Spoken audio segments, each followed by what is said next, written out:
இன்றைக்கி மார்க்கெட்டுக்கு போனேன். போய் எல்லா காயும் வாங்கிட்டு வந்துடுவோன்ட்டு போய் வாங்கினேன். முட்டைக்கோசு இந்த முட்டைக்கோசு 60 ரூபா. கீரை, தண்டு கீரை 3 மூடி சேர்ந்து 20 ரூபா. 2 தண்டு கீரை, ஒரு அரைக்கீரை. கொத்தமல்லி 10 ரூபா. கொத்தமல்லி விலை குறைதான். கொத்தமல்லி 10 ரூபா. மிளகா 40 ரூபா. அரை கிலோ மிளகா 40 ரூபா. இஞ்சி அரை கிலோ இஞ்சி 80 ரூபா. 160 ரூபா கிலோ. அரை கிலோ இஞ்சி 80 ரூபா.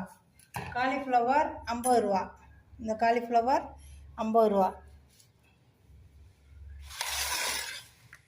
பீன்ஸு அரை கிலோ 40 ரூபா.